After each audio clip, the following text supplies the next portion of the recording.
So, the story of Sonic Adventure, let's talk about it.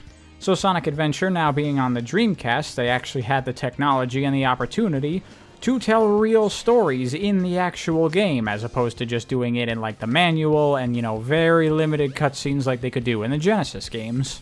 And they really don't waste that opportunity, because not only did they add proper cutscenes to Sonic, but they really make the story a big focus in this game. They don't just add a couple of cutscenes just to add context to the gameplay of the game. Like, story was a big focus for Sonic Adventure. Like, admittedly so by the developers, they really wanted to push story forward in Sonic and make that a big prominent thing in Sonic Adventure. And you can really tell because there's a lot of story here, a lot of cutscenes, and a lot of stuff to talk about. But first things first, I want to just mention two quick things. Yes, we are going to be using the Japanese dub for this and all of my future Sonic story videos pretty much for two main reasons.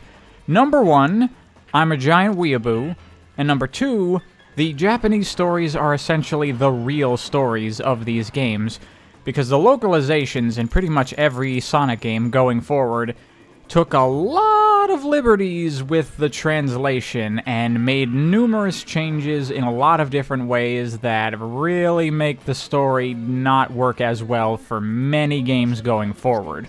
Sonic Adventure is actually one of the lesser offenders of this. Things are generally pretty accurate. The biggest difference, though, is Sonic's characterization. For the English version of the game, they really tried to make Sonic more in line with the American Sonic as he was portrayed in the marketing and the comic books and the cartoons, and just the general Western Sonic that Sega was trying to push over here. And so Sonic is a lot more sarcastic, he has a lot more quips, he has a lot more wisecracks that he tries to make, and that is not how Japanese Sonic is at all. Japanese Sonic is a lot more chill than that. Again, the attitude is not the whole picture with Japanese Sonic, it's just a small element. And in fact, in the Japanese version, I'm pretty sure Sonic doesn't crack like a single joke in the entire game. So the English was very changed, and I know a lot of people kind of prefer Sonic's English characterization as opposed to his Japanese one, because they find the Japanese very bland and boring, and I can't really blame anyone for that. But I think that's more an issue of Sonic Adventure's writing in particular. Sonic is a bit too plain in this game, he's a bit too vanilla, and there's just not a whole lot there, but I still honestly would personally take this over him constantly trying to make dumb jokes like he does in the English dub. Come on, you big drip! Where you going? The other thing I want to mention right off the bat is Sonic Adventure's cutscenes are fucking terrible. And honestly, any good that the story of Sonic Adventure has, honestly, in my opinion, is almost entirely negated by these cutscenes. They are so primitive and so poorly done, so poorly paced, so poorly directed, so poorly everything, that they really fail to properly tell this story in an engaging way. I mentioned in my other Sonic Adventure videos that these cutscenes are fucking boring. And they really are. They drag on for way too long. Characters have really long gaps in between lines of dialogue for no reason. The animation is absolutely terrible, mostly using in-game animation to achieve everything in a way that's really bad. Like, not even just that this is primitive and old, but like things like this, where you have Eggman walking in place for multiple seconds. This is not a product of age. They could have made him stop walking there. They just didn't. It's just bad. And it significantly hurts the ability for the audience to actually pay attention and be engaged in the story because of how uninteresting these cutscenes are. That said, I'm going to leave that there and just move forward actually talking about the stories themselves, and you can make your own judgment calls on how well the game does at conveying the story. Or rather, should I say stories, because Sonic Adventure has 6 playable characters and 7 stories to play through, and while the stories do take place at the same time and intertwine with each other, they're really not one singular large story. They really are separate individual stories that are just all happening at once. So I'm going to be tackling this the way that they are presented to us, one story at a time, and we're going to look at each character's story as a closed thing with its own beginning, middle, and end, because quite frankly, that's just how the stories actually are. Though first, one thing that I want to touch on is the setting of Sonic Adventure. You know, I've already talked about how some people find the setting weird, that it's like we're now in the human world in Sonic, but I actually don't think that's really a problem. I do think humans always existed in the world of Sonic. But I think that the reason a lot of people make that confusion is because this world, this setting, doesn't look or feel anything like the Sonic universe that we've seen up to this point. You know, in all the classic games, there was this exaggerated, wondrous, magical element to the world. I mean, there were definitely recognizable real things that we could understand, like jungles and ruins and cities, but, you know, it was all exaggerated and mystical and magical. The Sonic universe was definitely a fantasy world. But then we come into Sonic Adventure, and suddenly we're just in, like, a normal-ass, city-ass city that doesn't seem very spectacular or amazing or over-the-top or anything. It's just normal. It's just like the real world. And that really just does not sit well with me. That's just not how I envision the world of Sonic based on the previous games. And it also creates this dichotomy within the game itself, where when you're in the hub worlds, we're just in like normal-ass real world, but then you go into a level and suddenly we're in something that looks a lot more like what I would expect from the world of Sonic. And these two things just do not mesh with each other at all. There's no way that I can personally buy Windy Valley and Station Square existing in the same universe in a way that has any coherence. They're just too drastically different. So I'm really not a fan of the setting of this game. Personally, I would have preferred if the world looked more similar to how it did in the classic games all over, not just in some of the levels. Or, honestly, I would even prefer if we went in a more realistic direction and made that the full universal look of the entire game, because at least then we would have artistic coherence, but here we just have two different things that just do not match with each other and do not match with the series, and it creates this weird confusion amongst people where they're like, what happened? Why are we in, like, the normal Sonic world now? I don't understand what's going on. Anyway, enough of that, let's actually start talking about the stories now, and of course we'll be beginning with Sonic the Hedgehog, as he is the main character and has the longest and most involved story in the game. So can someone please explain to me why he has, like, the most nothing story of any of the characters? Like, the whole point of this game, I thought, was to really focus on story and really flesh out the storytelling of the Sonic series. And then Sonic's story, out of all of the character stories, is the most nothing and almost pointless out of any of them. Because when you boil it all the way down, Sonic's story is literally Eggman wants to get the Chaos Emeralds so he can take over the world, and Sonic stops him. That's it. That is literally the exact same level of complexity that Sonic 1's story had. The only extra wrinkle added to this is that the way that he's doing it this time around is with this water monster Chaos, and as he feeds Chaos Emeralds, he gets more powerful. But ultimately, really, that's just a plot device. It doesn't really make a difference. You could have Chaos, or you could just have the Death Egg again, and it's the same thing. Chaos isn't actually a relevant factor when you look at the overall plot and structure of Sonic's story.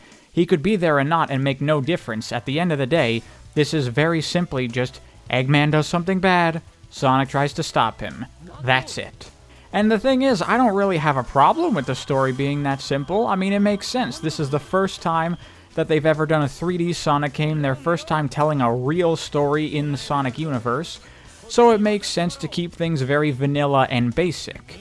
But if you're gonna have a story this simple and straightforward, do we really need to have over 30 minutes of cutscenes for it? This is the kind of thing that I was talking about with the cutscenes doing a really bad job of conveying the story. There are so many cutscenes, so frequently, that are so slow-paced, where almost nothing happens. You can get through the plot points of this story so quickly, but for some reason they make you watch these agonizingly long cutscenes where characters just talk and talk and talk without saying very much at all, and it just drags on. ultimately most of the plot points that happen in Sonic's story are essentially irrelevant. They don't actually matter very much at all. And a lot of that comes from the different character stories intertwining with Sonic's story. Sonic's story actually is a perfect example of how that actually is a hindrance to the storytelling in Sonic Adventure, because there's so many things that happen along the way in Sonic's story that just do not need to be there. A perfect example is Knuckles' involvement in Sonic's story. What does Knuckles do in Sonic's story? He runs into Sonic and attacks him because he thinks that he has pieces of the Master Emerald, which Knuckles is trying to find. They fight for a little bit, and that eventually knocks the Chaos Emeralds out of Sonic's possession, and Eggman shows up and he grabs them. Well, there you go, there's some plot elements right there, but not really, because Eggman has already demonstrated twice at this point in the story that he's perfectly capable of just taking the Chaos Emeralds from Sonic and Tails on his own, which is a problem in its own, but we'll get back to that. So Eggman could have just stolen these two Chaos Emeralds. Interacting with Knuckles here was entirely pointless, and then Knuckles just disappears from Sonic's story until he shows back up here on the Egg Carrier, where after Sonic defeats Chaos 6, Eggman goes to retreat off of the Egg Carrier, and then Knuckles shows up, and they're like, "Hey, what's going on, dude?" And then Sonic leaves and doesn't interact with Knuckles at all, and that was Knuckles' involvement in Sonic's story. Why was that there? Why did that just happen? The only reason that's there is for Knuckles' story, but it doesn't actually contribute anything to Sonic's story. It just adds worthless things that happen along the way. The exact same thing could be said for Amy. Sonic is looking for Tails, Amy randomly runs into him, and then he's hanging out with her. She ends up getting captured by Eggman's robot, then they get taken aboard the Egg Carrier, and Sonic chases after the Egg Carrier and reunites with Tails. None of that needed to be there. We can rip all of that out completely and just have Sonic look for Tails until he finds him, and then they reunite and go after the Egg Carrier. All this ultimately ends up leading to is that when they get to the Egg Carrier, they're like, we have to save Amy. But when they get there, Amy is already broken out herself, and then Sonic just leaves, having nothing to do with Amy at all. Again, Amy does not need to be here. She contributes absolutely nothing to the progression of Sonic's story. It is just a thing that happens along the way. And I understand that these moments are more relevant in the other characters' stories, but as I said, I'm looking at each story individually as a story unto itself with its own beginning, middle, and end. And if you know anything about writing, then you'll know that if there's something in a story that you can easily and cleanly remove without it affecting the rest of the story almost at all, you should remove it, because that means it's just pointless. In terms of plot things, there is some progression, like Sonic and Tails collect a couple of Chaos Emeralds, and Eggman just repeatedly steals them from them, making these two just seem completely incompetent. And, you know, them going after the Egg Carrier and getting shot down and being separated and having to reunite on the new tornado, and then destroying the Egg Carrier and going after Eggman on his base, all of that stuff is fine, because it actually is pushing Sonic's story forward of trying to defeat Eggman. I mean, it's not much, and the whole emerald stealing thing is stupid with how frequently it occurs over and over, but there's really nothing here. It is as simple of a story as Sonic 1, yet for some reason it is fluffed up with a bunch of filler that just adds to the runtime of the cutscenes, slowing down the pace of the game and the story for no reason. And another problem it has is that they try to play up Chaos as like this big problem, this very dangerous enemy. Oh, with every Chaos Emerald he gets, he becomes more powerful. But that really does not come through, because every single time Chaos gets new Chaos Emeralds and reaches a new form and becomes more powerful, quote-unquote, he just immediately gets his ass whooped, which does not really make for a very threatening villain. Chaos 0, ass whooped. Chaos 4, nothing. Chaos 6, Sonic takes him down solo, no problem. Is this supposed to make this villain intimidating? Because if it is really failing at that. You do not get this feeling of progression of Chaos becoming more and more powerful with the Chaos Emeralds, because he becomes no more difficult to deal with from a plot perspective. And then Chaos, the main gimmick of this game's story for Sonic, completely disappears 80% through. Sonic defeats Chaos 6, and then the rest of the story is just about him chasing after Eggman and defeating him once and for all.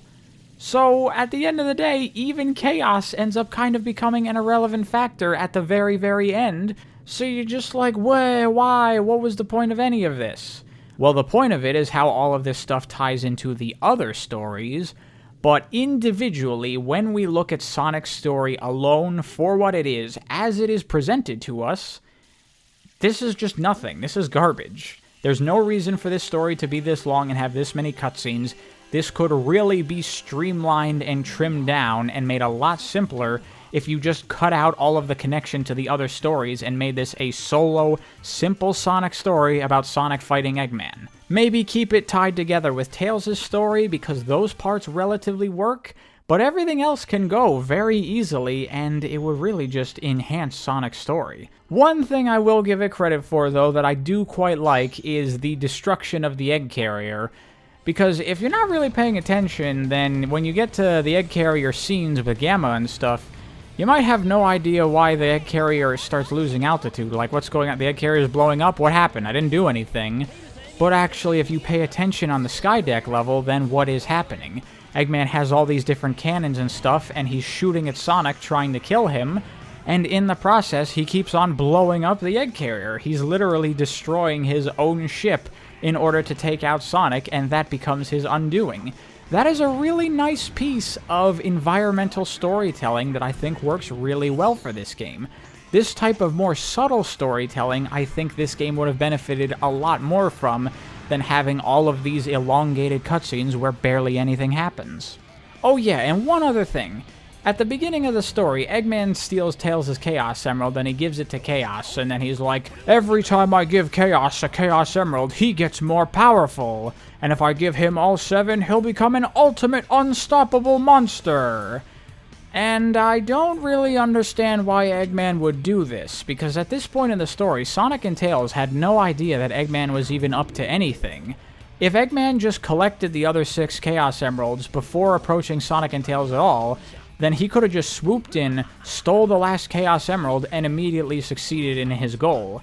But because he approaches them at the very beginning of the story, they know he's hunting for Chaos Emeralds, and they know that he's trying to power up Chaos, so they're able to stop him. If he just didn't show up to them and explain what was going on, they would have just done nothing while he collected the Chaos Emeralds. Yeah, the writing is a little bit questionable sometimes. So that's Sonic's story. Despite him being the title character, he has the worst story in the game. That kinda sucks. But let's move on to Tails, and here is where things really start to improve. Though we do have to talk about another problem that this story structure presents to Sonic Adventure. Because not only does it introduce irrelevant events that happen in one character's story versus another, but it also introduces the problem of repeat cutscenes, because as long as Sonic and Tails were tagging along with each other, you have to watch all of the same scenes that Sonic went through once again as Tails. The cutscenes are slightly different to try maybe to make them a bit more engaging on the second pass, but they're really not nearly different enough to make it worthwhile, and so it's really just boring to watch the same cutscenes over and over and over again. But you can't just necessarily skip all the cutscenes you've already seen before, because since they are slightly altered, there might be things relevant only to Tails' story that show up in these cutscenes, so you have to watch all of the cutscenes all over again, and that's a real problem because like 70% of Tails' story is just him tagging along with Sonic, meaning you would just have to go through the exact same shit again. That really bloats up his story with a lot of stuff that is completely unengaging, both the cutscenes themselves and the content of them, because you've already seen them, which is a real problem. And it will only become more of a problem as we cover more and more characters. However, fortunately, the new things that are specific to Tails' story are actually pretty good. Tails has 2 major plot threads that are kind of going throughout this story, and they do a relatively decent job of setting them up for the most part. The first one is a continuation of his mechanic character traits. The start of his story is that he is testing out a new prototype plane that he has built, powered by a Chaos Emerald to become the greatest plane in the world, or whatever. But at the start of the story, the plane malfunctions and he crashes, so that establishes that Tails has a goal that he's aiming for, but he wasn't quite able to achieve it. Then that continues into Sonic and Tails chasing after the egg carrier, and they take Sonic's plane, the Tornado. And Sonic's plane is just not enough to handle the egg carrier. It's too slow, too primitive, not maneuverable enough, whatever. The point is that it's just not good enough for them to be able to take on the egg carrier, and so they get shot down, and Sonic and Tails get separated. This is where we introduce Tails' second major story arc, which is, honestly, I would say, brilliant in terms of a character story for Tails. We get this scene of Tails dreaming where he's reminiscing about his meeting with Sonic, and it's basically just kind of trying to tell you how Sonic and Tails met from the manual of Sonic 2, because, that was only in the manual, and a lot of people didn't read that, so they kind of wanted to just get that across. And it's, trying to convey that idea that before meeting Sonic, Tails was very timid and shy and cowardly, but once he saw Sonic and saw how cool he was inspired, and he felt like he wants to try and be like this person. He wants to be cool and overcome his weaknesses as a person. And that does a relatively decent job of establishing how Tails has grown as a person because of Sonic, because of getting to know Sonic and his relationship with him, and following him on his adventures. He has become a much more confident and capable person, thanks to Sonic. And this will work as decent setup for something later on. But in the meantime, while Sonic and Tails are separated, Tails is thinking that in order to take on the egg carrier, he's absolutely going to need to finish his plane design. And so that's exactly what he does. He finishes the Tornado 2, and this time it doesn't have any problems, and he's able to find Sonic with it and take on the egg carrier. And this time, thanks to his engineering genius, or whatever, he's able to make this cool transforming plane, and this is able to outmaneuver the egg carrier and let them land on it. It's a fine little story thread that works for Tails' character well enough, but I do have a problem with it in that the Tornado 2, from a gameplay perspective, is no different whatsoever than the Tornado 1. Even after it transforms, that doesn't actually do anything, so you as the player don't actually get to feel that the Tornado 2 is more capable than the Tornado 1 was, so you kind of just have to be told that it can do it. So that could have been done better, but the idea here is definitely sound. From here, Sonic and Tails take out the egg carrier, and Sonic and Tails separate once more. Sonic goes after Eggman, and Tails takes Amy off the egg carrier to bring her to safety. And he finds Eggman. After the egg carrier has destroyed, he's ended up here, and he's fucking pissed. He's like, the egg carrier was destroyed, Chaos has been defeated, everything's fallen apart. Man, fuck this city, and so he sets up this gigantic missile that's going to destroy Station Square. And can we just stop there for a second, because I have a problem with this. So Eggman's goal in this game was to destroy Station Square and build Eggman Land on top of it, right? And in order to achieve that, he was going to use Chaos. But now that Chaos has been defeated, we now learn that he apparently already had a missile prepped and ready to be launched at Station Square that would destroy the city anyway. So if he had that missile there and ready to go ahead of time, why didn't he just use that from the very beginning instead of using Chaos? I'll tell you why.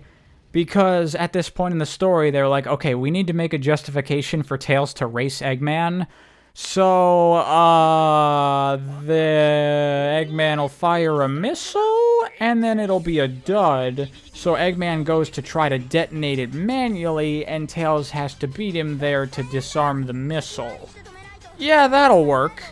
And so they kind of just slapped that in there without realizing that it kind of broke the story and made no sense. So that's a problem, but whatever. I'm not too bothered by that because it's more about the emotion of this story, and that part of it does manage to work relatively well. Because the idea here is that Eggman is going to go and try to detonate the missile, and Tails is the only one who can stop him. Sonic's not around. And Tails is scared. He's worried. He's just a kid. And while he's grown a lot thanks to Sonic, he's also become very reliant on him. He's following Sonic everywhere he goes, and he's always trying to be like Sonic. But here's a moment where he has to do something by himself without Sonic there to guide him. And that's an intimidating thing for Tails to do, but he manages to do it and ends up defeating Eggman all by himself, overcoming his fear and his reliance on Sonic so much. And I honestly think this is like the perfect story to tell for Tails. I mean, what was Tails as a character in the previous games? Literally all he did was follow Sonic around and do what he did. So taking that and expanding that into this idea of Tails being over-reliant on Sonic for everything and needing to gain his own independence, I think that's really, really good. However, I do think there was a bit of a missed opportunity here by having the plain storyline and the self-confidence storyline not intermingle with each other. Like, these two things could have worked together, where not only does Tails have to do something by himself without Sonic, but he has to do it in a way only he can. He needs to use his engineering and ingenuity and smarts to build something that would allow him to defeat Eggman by himself. As it is, he just does the same kind of thing that Sonic does, just on his own, which still kind of works, but it really would have enhanced both of these two storylines if they were actually tied together instead of being two separate things. But that's not really much of a problem, just more of a missed opportunity. But overall, I quite like Tails' story in this game. I think it is a perfect story to tell for Tails' character at this point in his development, and the type of character that he was. I really cannot think of a better arc to give a character whose entire character was following Sonic around. Of course, the way the story is told, because of the very bad cutscenes, definitely hampers your ability to get emotionally invested in what's going on here, but the ideas are solid. It's just the execution that was unfortunately flawed.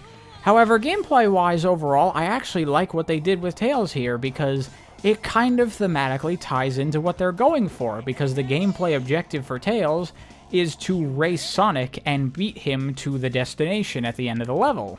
And that kind of thematically is perfect for Tails. Instead of trying to follow Sonic everywhere, your goal is to surpass Sonic and no longer have to follow him, but be able to make it to the end before he can, you know, kind of getting out of Sonic's shadow in that way.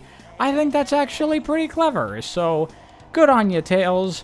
You would have had a good story if the cutscenes in this game weren't garbage.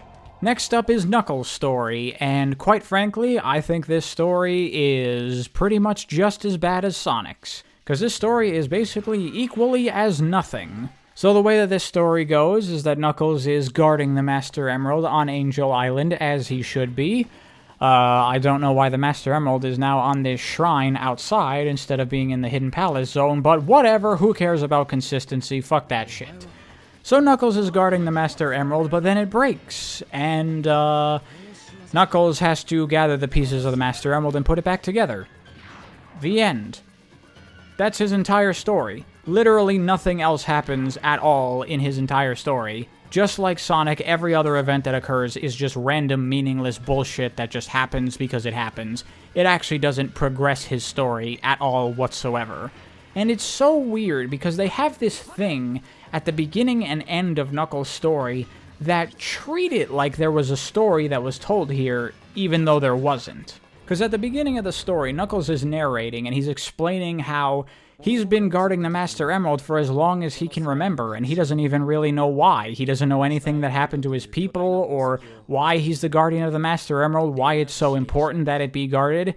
He just, as far as he can remember, it's always just been his duty to protect the Master Emerald, and that's what he's been doing ever since. And then at the end of the story, he has another narration where he's basically like, I still don't know the meaning behind all of this, and I still don't know why I have to guard the Master Emerald or what happened to my people. But maybe it's better that way. Maybe it's better to not know and I just leave things as they are, and I just guard the Master Emerald because it's my duty, and I just don't think about it any more than that.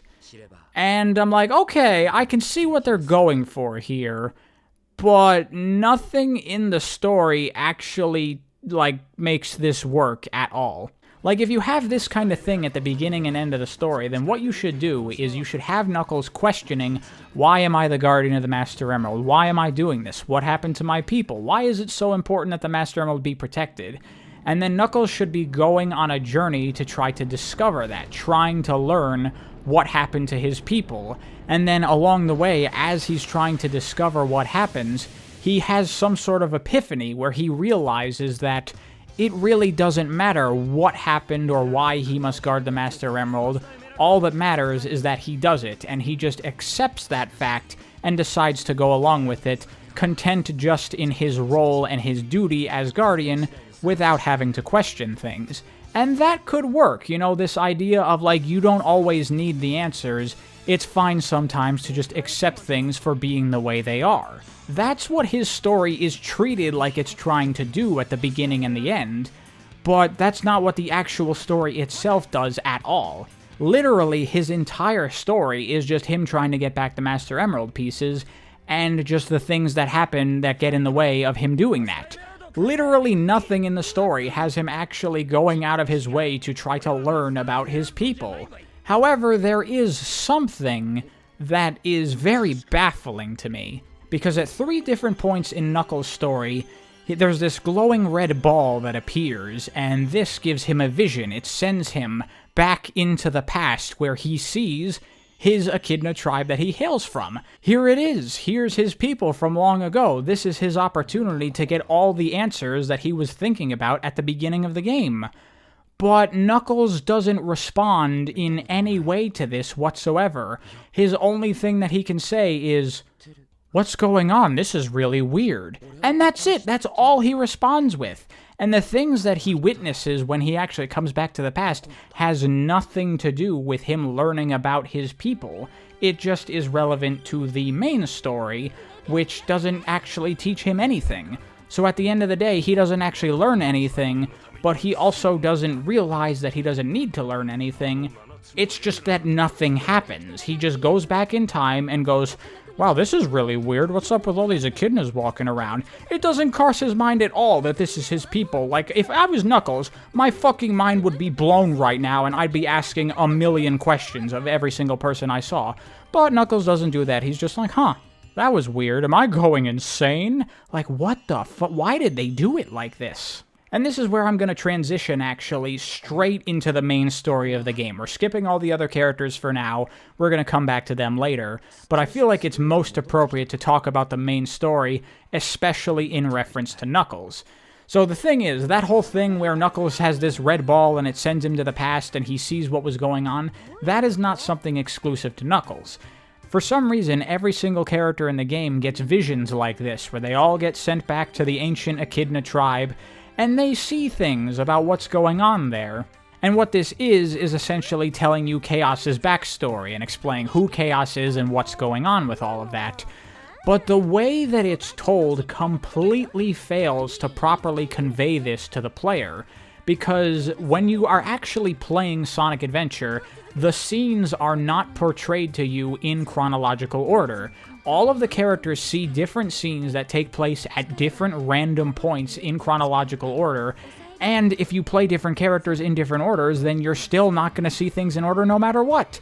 So there is no way to get like a proper A to B understanding of what's going on in the past unless you, in your head, try to piece these scenes together in some kind of way that makes sense. But that is relying on the player actually remembering these scenes at all, because there are multiple different characters that have their own stories, and you're playing through a character story, and you're getting engrossed in that and focusing on that, and then suddenly you randomly get one cutscene that has nothing to do with it at all, and then you just get back on track to the character story, and so it's very easy for players to just overlook these things, not pay a whole lot of attention, and just miss these kinds of details. And then you try to remember back to what was going on, and you were like, I think this character talked to Tikal about something? The Chaos Emeralds, maybe? And so it completely fails at conveying what the hell is supposed to be going on, and that really harms the final Supersonic story, because the backstory is supposed to be understood at this point, but for the vast majority of players, they're not actually going to know what's going on. In my opinion, what they should have done is they should have completely removed all of the Echidna stuff from everybody else's stories and put it all in Knuckles' story. Change his story to be about him trying to learn about his people, and then he gets these visions, and he sees all of these cutscenes, only him, and he actually gets to spend time in the past, get to know Tikal, and learn about things that happened long ago. Then we can get all of the backstory of Chaos and all of that in chronological order in a singular story where we can actually focus on it, and that will ensure that the player actually knows what the hell is going on and prep them for the final story. In fact, the remaining 3 character stories basically have nothing to do with this main story, and in my opinion, you could have made it so that only Sonic and Knuckles were necessary in order to gain access to the Super Sonic story, and make everything else side story stuff, and that probably would have worked a lot better, because then, people wouldn't complain that they have to play through Big the Cat. But actually, I also think it would just tell the story more effectively, because everything else is basically side stories. Only Sonic and Knuckles really tie into the actual main story, especially if you have all of the Echidna stuff tied into Knuckles' story specifically.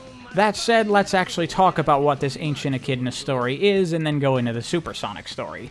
So basically, the gist of it is that long ago, during the Ancient Echidna tribe, they were a thriving ancient civilization, and this one Echidna girl, Tikal, would go to the altar of the Master Emerald and the Chaos Emerald very frequently, and she would spend time there. And as she was spending time there, she got to know the Chow, which are these little creatures that are there. They just hang around the Chaos Emerald altar. I don't know what their relevance to it is, it's never really explained, but whatever. And she befriends the Chow and builds a connection with them, and over time, eventually, she is introduced to Chaos, who is like the guardian of the Master Emerald / the Chow, and he himself actually is supposed to be a mutated Chow. I mean, I don't know how you go from a little blob creature to a giant weird water monster thing, but whatever. But it turns out that Chaos is actually a peaceful creature and a very gentle creature. He's not a violent monster. He's a friendly guardian that just wants to look after the Chow and take care of them. And Tikal and Chaos end up becoming friends and building a bond, and she regularly goes to the Master Emerald to spend time with him and the Chow. And things are all hunky-dory, except that Tikal's father, chief of the clan, which, by the way, this clan doesn't have a name. They're called the Knuckles Clan, like, officially, which is the stupidest fucking thing ever, but whatever. He is a very war-minded chief, and he wants to go out to the land and conquer other tribes and, spread his territory out, take from others, attack others, pillage, all that kind of stuff. And Tikal is not okay with this. She thinks that they're awful and that they need to stop doing all these horrible things to all these people, but her father isn't having any of it. And then he gets the idea that, hey, the Chaos Emeralds have, like, infinite power. If we were to use the Chaos Emeralds, that would give us the ability to conquer everything, and our clan would thrive. And so they go in an attempt to take the Chaos Emeralds, but Tikal stands in front of them and says, no. Absolutely not. I'm not going to let you take the Chaos Emeralds. If you do that, you're going to ruin everything. But he's like, fucking get this kid out of my face. And he just has his men barrel through her and all of the Chow. And seeing this sends Chaos into a frenzy and fills him with rage and sorrow. And this causes Chaos to take the 7 Chaos Emeralds, immediately transform into his gigantic serpent-like ultimate monster state, and basically just destroy everything, and he wipes out the ancient civilization. And Tikal, seeing Chaos just overwhelmed with rage, just blindly destroying everything, realizes that he can't be stopped with his ultimate power, and so she uses the power of the Master Emerald, which can control the energy of the Chaos Emeralds, to stop them and seal both him and herself inside the Master Emerald to end his rampage. Cut to modern times, and Eggman has done research on this ancient Echidna clan and what happened with the Master Emerald and Chaos and stuff, and he decides that, hey, this evil giant monster thing would be perfect for helping me take over the world. So he goes to Angel Island, breaks the Master Emerald, and that releases both Chaos and Tikal, and then the story goes from there. He tries to get Chaos to work for him, gives him the Chaos Emerald, thinking that Chaos will be his loyal minion that he can control. But Sonic ends up defeating Chaos, and Knuckles restores the Master Emerald. That little red floating ball, as it turns out, is actually Tikal, and she's like guiding everyone and helping them and showing them what happened long ago, although I don't really know why she's showing fucking Big the Cat and Gamma this. What the fuck do they have to do with it? I'm not really sure, but, it's really just for the player's sake. You get all the little bits and pieces playing all the different stories of the game, but logically it makes no fucking sense that she would show these characters these things. But also, interestingly, the characters are actually, like, physically back there. Like, they're able to talk with Tikal. which means that she is manually sending them back in time. So does she, like, remember seeing these characters and then is like, okay, I have to send you back at this time so that way we can have a conversation that I had with you, or something? Because that is kind of weird, isn't it? I just thought of that. That's odd. Anyway, at the end of the story, after Sonic has defeated Eggman, it turns out that Chaos wasn't actually defeated after all, and he manages to recollect the 7 Chaos Emeralds all by himself, and turn into a giant fucking water kaiju monster snake thing, and completely obliterate Station Square. And by the way, can I just say, isn't it a little bit weird that, like, Chaos, like, the god of the Chaos Emeralds or whatever, is a water creature? Like, what the hell does water have to do with the Chaos Emeralds or Chaos Energy? It just seems like such a random thing to make the main villain of this game out of if he's supposed to be, like, directly tied to the Chaos Emeralds. Well, as it turns out, the actual reason the Chaos is made of water is simply because Sonic Team wanted the villain of this game to show off technology that the Dreamcast could do, particularly transparencies, which is something that the Saturn could not do very well, so they're like, we'll make the villain out of water, so that way we can make him transparent and show off the Dreamcast. That'll be cool, right? Which I guess whatever, it just seems kind of weird and random that Chaos is water, but whatever. More importantly, can I just say how weird it is for this level of destruction to just suddenly show up out of nowhere in a Sonic game? I mean, like, yeah, Eggman has threatened the world before, but nothing has ever actually happened, no one has ever actually been hurt, everything's always ended up hunky-dory at the end of the day. But you watch this fucking cutscene, and it's like, okay, well, that just killed thousands of people. Like, look, these buildings just exploding with water. Deaths everywhere, people dying left, right, and center. This fucking city should be flooded with bodies all over this water. Like, this should be a gigantic, colossal catastrophe on an unimaginable scale. And for some reason, it's just, like, glazed over, like no one died. Like, you can't just have this level of destruction just suddenly show up out of nowhere. This is so ridiculously insane. Like, I guess you could try to BS that, like, everybody was evacuated, but the very beginning of the cutscene, we see a bunch of people walking around as water starts spewing out of everything. So clearly people did not get away, and people were just living their daily lives on the streets, which means there were people in those skyscrapers who definitely could not have gotten out in time. So, yeah, at the end of this story, out of nowhere, for no reason, like, tens of thousands of people just die, and it has no bearing on the story whatsoever, and does not affect the tone or anything at all. It just does not sit well with me, dude. But anyway, the point of it is that Chaos is still overwhelmed with rage and sadness from what happened long ago, so he's still just going on his blind rampage, destroying everything. And Tikal shows up, and she's like, this is terrible, we have to seal Chaos back in the Master Emerald right away. But Sonic is like, no, we can't do that. If we do that, then that's not going to fix anything. He's just going to continue to be in this state of anger and sorrow, and this is just going to happen again. We have to put a stop to this right here, right now, rather than just putting this off again like you did long ago. And Tikal's like, well, what the hell do we do? And conveniently, for some reason, Chaos just ejects all the Chaos Emeralds out of his body. I don't exactly know why this happens, but it's very convenient because all the characters gather up the Chaos Emeralds, and then you know what happens next. Although I find it very weird that, like, the Chaos Emeralds just all get shot everywhere, presumably all over this destroyed city, and then immediately everybody just shows up with the Chaos Emeralds, like, out of nowhere. Like, it really feels to me like there was a level cut there, where, like, everybody was gonna... There was gonna be, like, one final destroyed Station Square level, and, like, Big would have to fish for a Chaos Emerald, and Knuckles would collect 3 of them, and Amy would get an emerald, you know? That kind of would work a little bit better, I think, and have a little bit more weight to it, of, like, everybody working together to collect these emeralds, instead of them just showing up with them. I mean, I feel like that was probably supposed to be in the game, and it probably just ended up getting cut out, because it really just seems like that was what was supposed to be going on here, doesn't it? Anyway, Sonic collects all 7 Chaos Emeralds, and Tails explains that Chaos used the negative energy of the Chaos Emeralds, you know, fueled by his rage and sadness. He explains that the Chaos Emeralds are able to turn a person's thoughts and feelings into power, and so Chaos, his thoughts and feelings are all rage and anger. But that's not the true way to use the Chaos Emeralds.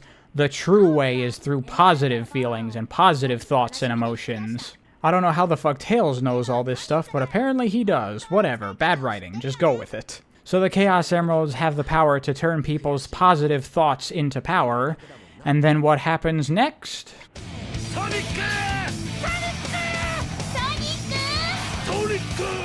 The people of Station Square start cheering for Sonic.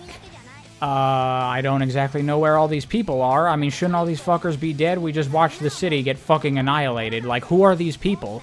We don't get to see because they couldn't bother with the cutscenes to actually put human characters in cheering for Sonic. So just some off-screen voices are like, yeah, Sonic, go, you can do it, we believe in you. And again, I see what they're going for here. They're going for this idea of, like, everybody believes in Sonic, and their thoughts, their trust in him, their belief that he can save them all, that gives the Chaos Emeralds and Sonic the power to turn into Super Sonic and save the day. I get that, and I think that could work on paper. But if you don't actually show the people, then I just go, wait, what the fuck is... Where are these people? Who's talking right now? I don't fucking know. But also, this kind of doesn't work for me because since when the fuck have the people of Station Square been a relevant factor to this story at all? This is coming out of nowhere. Despite the fact that the Sonic series suddenly has all these human NPC characters walking around, they basically, like, don't exist for the story. I mean, if you look at, like, Sonic's story, it's just Eggman trying to get the Chaos Emeralds, Sonic and Tails collecting them, the Egg Carrier shows up, Chaos is doing things, they go after Eggman. All these things happen in the Mystic Ruins and in Station Square, and it's like the people of the city just don't exist. They're not even background elements, they're just not there. Like, you have that one scene at the beginning with the police, but then after that, the only instance of people getting involved in the story is at the very end of Tails' campaign, which again, at the end, also feels like it comes out of nowhere. Like, if you want this idea to work, of everybody cheering for Sonic, then you need to do a better job of establishing Sonic's relationship with the people of Station Square throughout the story. But as far as I've been shown, he has no relationship with these people. They have nothing to do with anything, and just all of a sudden, out of nowhere, everybody's cheering for Sonic. Like, what the this really does not work for me. Like, I get it, Sonic is here to save the day, and he's a hero and all that shit. But do any of these people even fucking know Sonic? Like, I don't know. I don't know, because who are these people? They're nothing. They're nobody. They're background characters. They're not even background characters because they're not even on the screen. Like, if you really want this to work, we need the people of Station Square to be involved in the story throughout the whole thing to some degree. And it would be nice if we saw survivors in all of this chaos so we wouldn't be questioning who the fuck it is that's talking right now. And then you can kind of get away with this, where Sonic has saved these people before, and so they believe in him, and so they all cheer for him, and then he transforms, and it's all super cool. But it just does not have the impact, because this is just not set up, this just comes out of nowhere. And of course, it also doesn't help that the cutscenes of this game are ass, so the transformation sequence itself isn't very good looking. And then it's cool that it's got the music playing and everything, but the moment the boss fight starts, the music track has to restart, which also kind of just deflates the moment a little bit. And then halfway through the boss fight, they stop playing the cool rock music to play this, like, dramatic, tension-filled music, which again, I know what they're going for. It's like, the first half is the rock being like, yeah, Super Sonic, he can do it. But then halfway through, it's like, oh, but it's not gonna be easy. This is still, you know, a big dangerous thing. This is still a real threat. But it's just not cool because you don't have the sick butt rock playing, man. There's just so many issues with the presentation of the story in Sonic Adventure that make it fall completely flat, in my opinion. But I also have another issue with this finale, which is the fact that Super Sonic and Perfect Chaos are fighting to resolve this situation. Because the whole inciting incident of this entire story was the chief of Knuckles' old clan being all warlike and war-hungry and wanting the power of the Chaos Emeralds to conquer and attack others. You know, violence is treated as a very bad thing. We have to end all of this violence. You know, Tikal has that moment where she says specifically that her father has closed off his heart to the other people. You know, he's ignoring them. He's not thinking from their perspective. He's not empathizing with them. He has decided to ignore that he's putting all these other people through suffering in order to get what he wants. And the whole theme of this game is supposed to be about opening your heart to others, for understanding what they feel, for empathizing with them. You know, stop this cycle of violence and make it finally end once and for all by resorting to violence.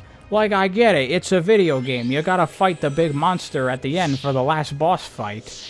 But it kinda would be more effective if Sonic actually found a way to stop Chaos's rampage that wasn't just beating him up.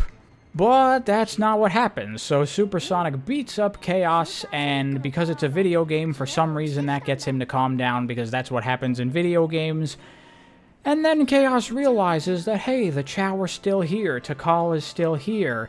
It's actually okay, he doesn't need to be so angry about what happened so long ago anymore.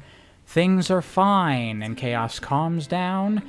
And Tikal and Chaos float up into the sky and then disappear to somewhere. I'm not exactly sure what happens to them.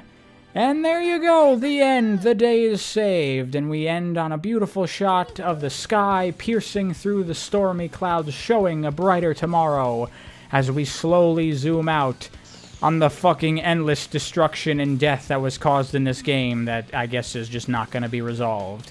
Like, it's just so weird that this game ends on, like, yup, the city is fucking annihilated. That's the note we're ending on. Like, what the fuck?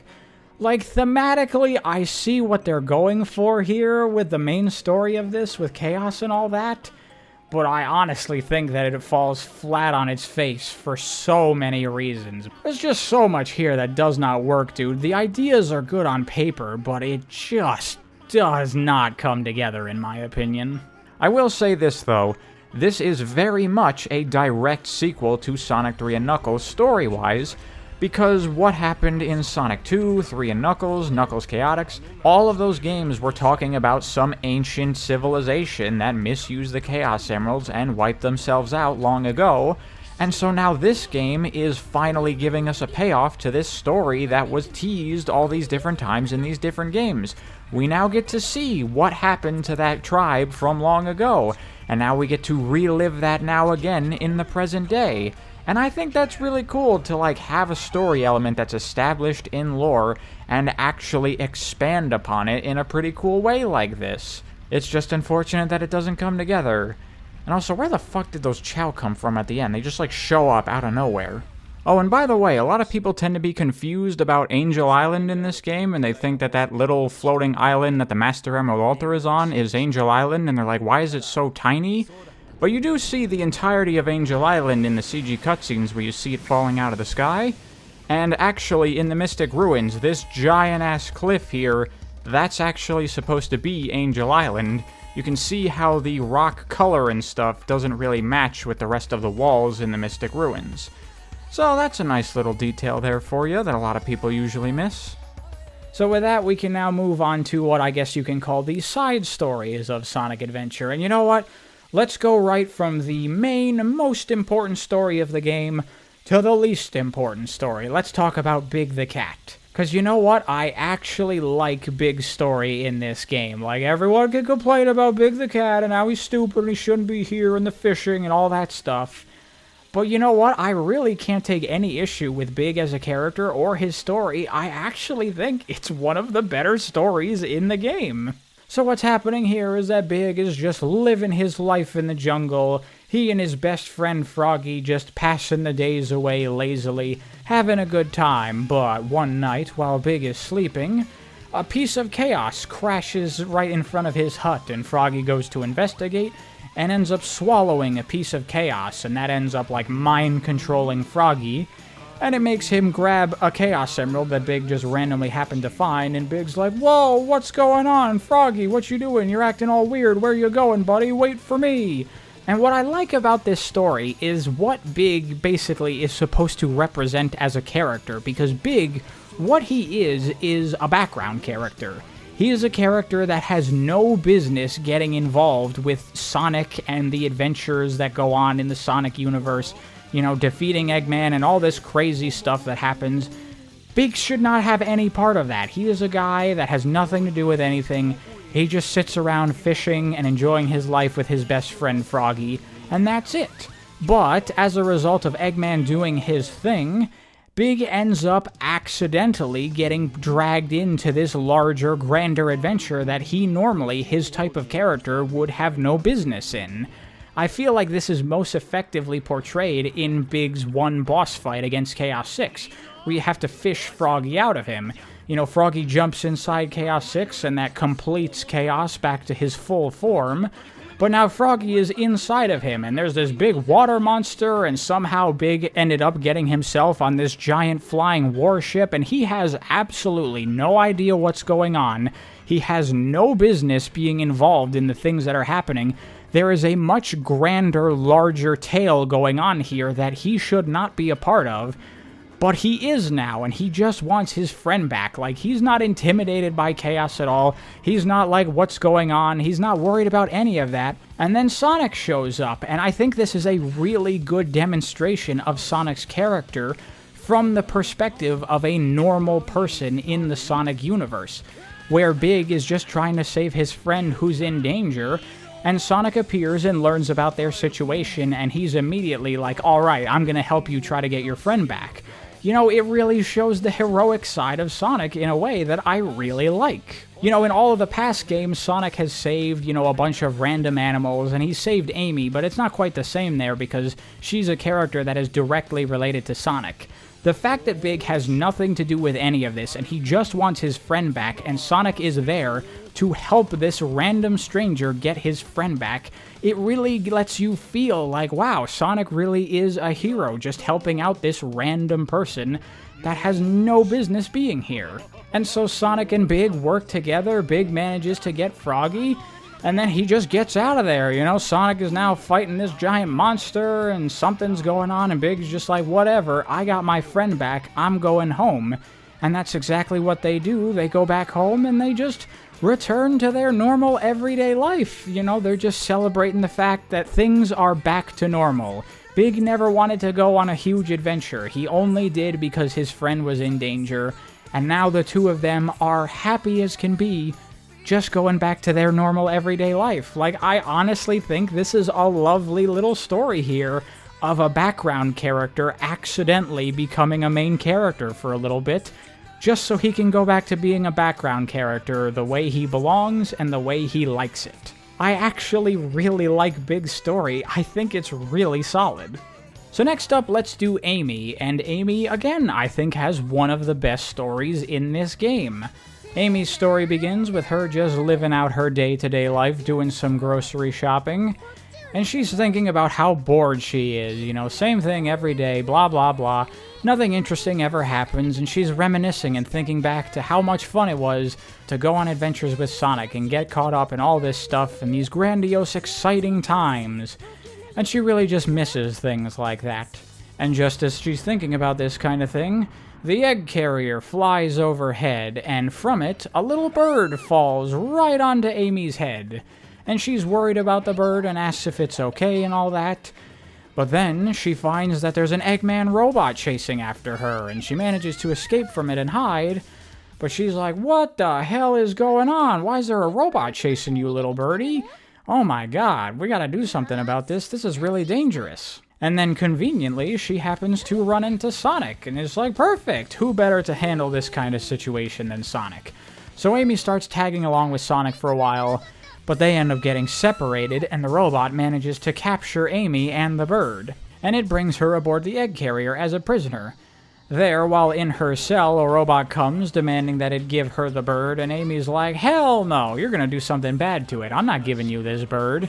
And then Amy pleads with the robot, asking that if it had any sympathy at all, it would let her and this sweet little innocent bird go. And amazingly, she actually manages to get through to this bird, and the robot lets her out of the cell.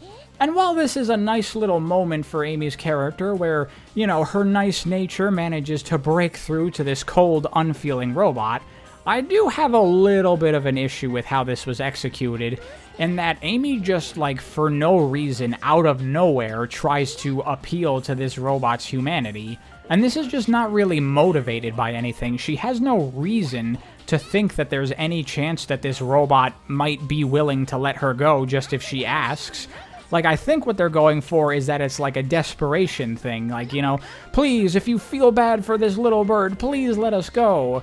But there wasn't nearly enough of a back and forth of, like, you know, trying to get the robot to just let her go, and then it being like, no, I can't do that, and like, please, no, and then you bring in the, like, please, if you feel bad for the bird, you know, something, but she just, like, throws that up out of nowhere, and it just doesn't really work, in my opinion.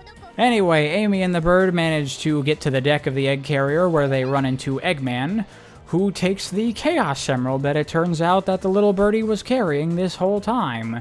And then he sicks his robot Gamma on Sonic, and Sonic is about to destroy this robot, as, you know, that's kind of what Sonic does. But Amy once again pleads with Sonic this time, like, no, don't hurt this robot, it's a good robot, it helped me. And this is a moment that I quite like for Amy's character. You know, she's a kind-hearted girl, she feels sympathy for this robot. You know, it's not just a cold, mindless machine like all the other Eggman's robots, as evidenced by the fact that she was able to break through to it. And, you know, get it to let her out of her cell. So she's like, hey, Mr. Robot, you go and get out of here. Don't listen to Eggman anymore. This is a perfect example of how this moment works really well from Amy's perspective, but from Sonic and Tails' perspective, this is just a random, pointless thing that happens that does not progress their stories whatsoever. And this scene also suffers from the other problem of Sonic Adventure's structure, in that because there are 4 main playable characters here, you have to watch this set of cutscenes 4 times, and let me tell ya, it's really fucking boring to watch the same thing, especially when the cutscenes look like they do in this game 4 goddamn times. But anyway, back to Amy. She gets off of the egg carrier thanks to Tails.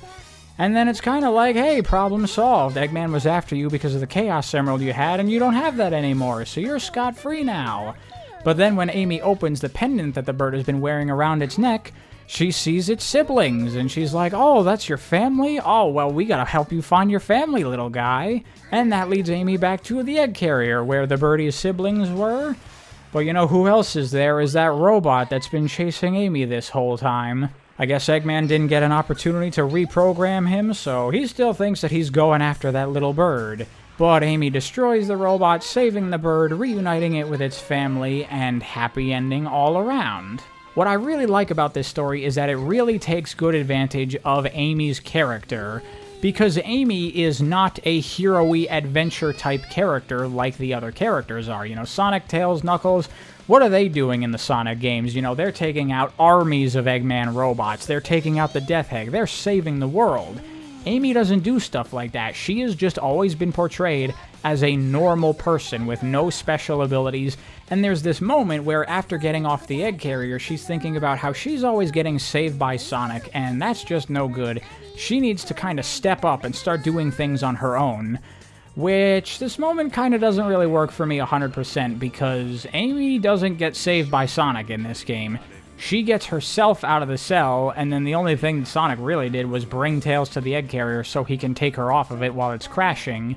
But other than that, she saved herself. Like, this moment would have worked better if Sonic did save Amy, so that way, you know, she's been saved in CD and now this game, and that would give her the proper motivation to start thinking, man, I can't just keep letting myself get saved all the time. I need to, you know, be able to do things myself. And then that would make for a lovely arc for Amy where, you know, she is still a normal person. She doesn't destroy the egg carrier and defeat Eggman and all this stuff. You know, Sonic, he saves tons and tons of animals every single Sonic game, you know, breaking open those capsules, destroying all of Eggman's robots, but Amy can't do that. I actually really like how they portray Zero in Amy's campaign as like this big, scary robot that Amy is constantly having to run from. That's why in her gameplay, you can't destroy Zero like you can other robots. All you can do is run from him. It's trying to convey this idea that Amy is just not capable enough to defeat what for Sonic would be nothing more than like a mini-boss. But to her, this one really weak robot is a big problem. And, you know, at the end of her story, she manages to do it. She manages to step up and defeat this robot all by herself. No one had to save her. No one had to do it for her. And while she might have not been a super huge, gigantic hero like Sonic, Amy got to save this one bird and reunite it with its family, and so she got to, in her own small way, be a hero herself. And then her ending has her feeling good about herself for that. Like, hey, look, I did it. I'm not useless. I can do things too. And I think that's just a lovely little arc for Amy, and honestly, a very good message for girls. Like, you're not a useless little girl that can't do anything. If you just put your mind to it, you can achieve things and be a hero too. I think this is a wonderful little message and theme for Amy's story. Like, this is just so well done. Or rather, it would be if, the Sonic Adventure cutscenes weren't so bad, but again, the ideas here, I think, are really, really good, actually. It would also help if during the actual gameplay, Zero was even remotely a threat at all to get across that feeling, but he's pretty pathetic. And that leaves us just with Gamma, who has the fan-favorite story of Sonic Adventure, and you know what? I kinda have to agree with that. So Gamma's story is kinda cool. It starts off with him being activated for the first time in Eggman's base, and this gives us an interesting perspective on Eggman that we don't normally get to see in the Sonic games. We get to see how he interacts, just by himself at his base, with his robots, with his machines, and that's kind of just a cool thing to get to see. Gamma is the second model in Eggman's line of new E100 robots, and after doing some training, Eggman pits Gamma and Beta against each other, and whoever wins will get to serve aboard the egg carrier. I don't really understand why Eggman wants his own machines to destroy each other. I mean, you built both of them. Shouldn't they both be competent as per your design? This doesn't really make a whole lot of sense to me, but whatever. Again, it kind of works for the emotional angle of the story, so I'll go with it. Gamma ends up defeating Beta and earning his place on the egg carrier, but Beta actually kind of aggressively insists to Eggman that he also be allowed onto the egg carrier. And it's interesting, they try to give Beta like the tiniest little bit of characterization. For whatever reason, Eggman seems to think much more highly of Beta than he does of Gamma. He's always talking up how good Beta is, and he thinks that Beta is going to end up winning their fight. And then after the fight, Beta is like, let me onto the egg carrier. It's like he's kind of like pissed off that he ended up losing to Gamma, who Eggman himself was telling Beta, you're superior to him. So he's like, I want a second chance to prove myself and one-up Gamma. And this actually ends up working pretty well as establishment for something later in the story. So Gamma is serving aboard the egg carrier with the other E100 models.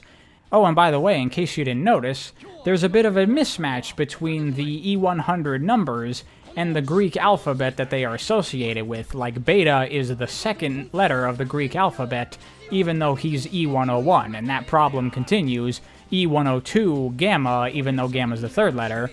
But that is actually because Zero is technically E100 Alpha. So, there you go for all Zero people that were wondering about that. Anyway, Eggman sends all the E-Series robots to go capture Froggy, since he has Chaos's tail, and also a Chaos Emerald. I don't really know how Eggman knows that Froggy swallowed a Chaos Emerald, but apparently he knows that somehow because the writing is bad. And all the E-Series robots bring back a frog, and of course none of them are the correct ones, except for the one that Gamma got. And for some reason, Eggman is like really pissed about this, and this part really doesn't make any sense to me at all. Like, if you send out 4 robots to get 4 frogs in hopes of one of them getting the correct frog, then what did he expect to happen? Like, he's mad at the other 3 robots for not getting Froggy, but like, what? Were they all supposed to get Froggy? Did he want them to have 4 Froggies that they all brought? Like, it doesn't make any sense. Why the fuck is this guy so pissed? It's just stupid. It's just a justification for Eggman to get angry at the other E-Series robots so he can dismiss them.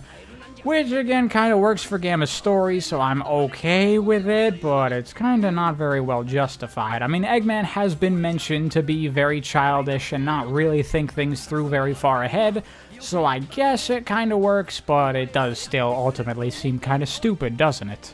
But anyway, Gamma witnesses his fellow E-Series robots being transported away, and, they kind of try to make it seem like there's a little bit of a thing there. Delta turns to him and they give each other a look, and it's kind of like, look at what he's doing to us, look at how he treats us. Like, I actually think that for Gamma's story, the really stilted cutscenes with the bad animation, it almost kind of works since they're robots. So anyway, the next thing that Eggman tells Gamma to do is to go get the bird from the prison hole that Amy has.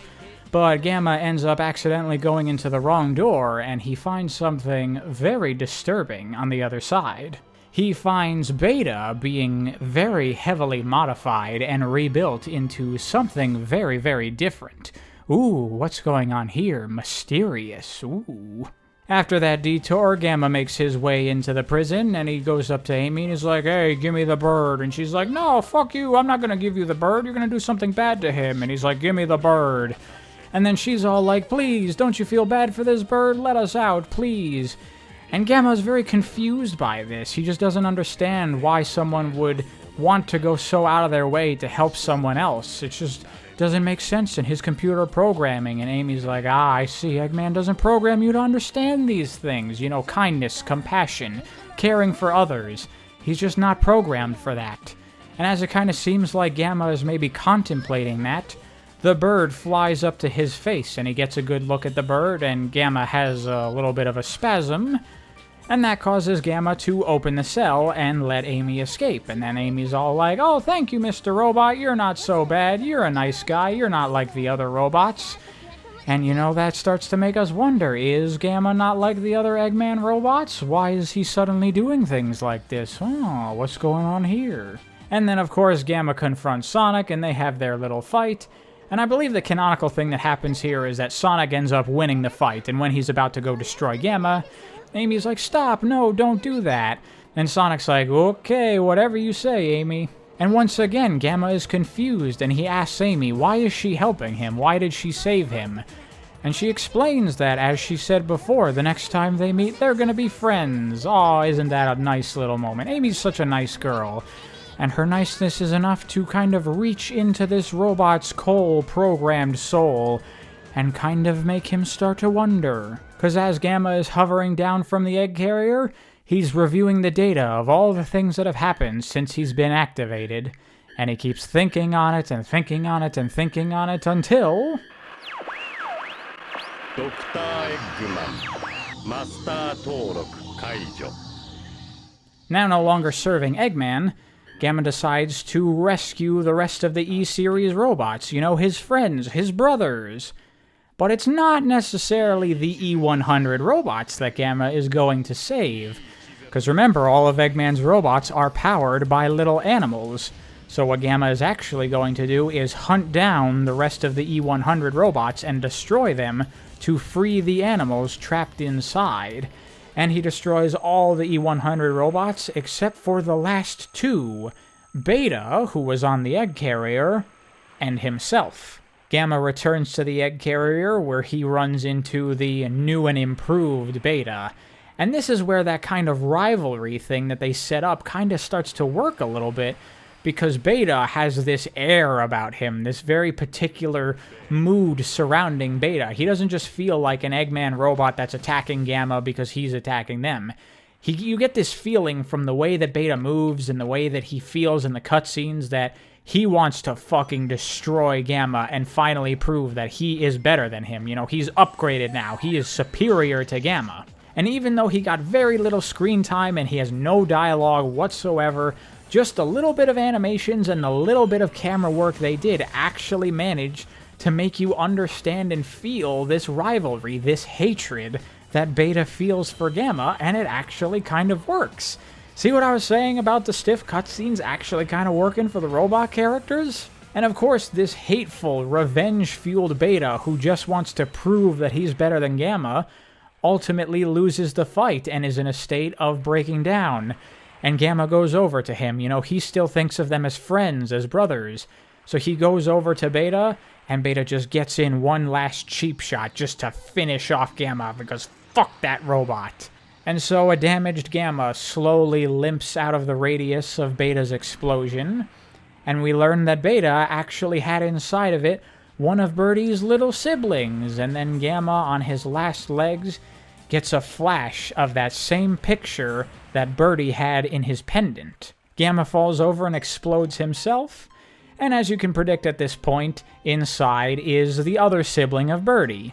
This is why Gamma reacted so strangely to Birdie flying in front of his face before, because that moment kind of like awoken something inside of Gamma's AI of the bird that's inside of him. What's interesting about Gamma's story here is that it actually can genuinely be interpreted in multiple different ways, depending on how you see Gamma's behavior. You could easily interpret it simply as Gamma becoming self-aware thanks to Amy, reaching out to him, and him realizing, the good of helping others. After Amy reaches out to help Birdie and then reaches out to help him, he decides that he wants to help the birds trapped inside all the E100 robots.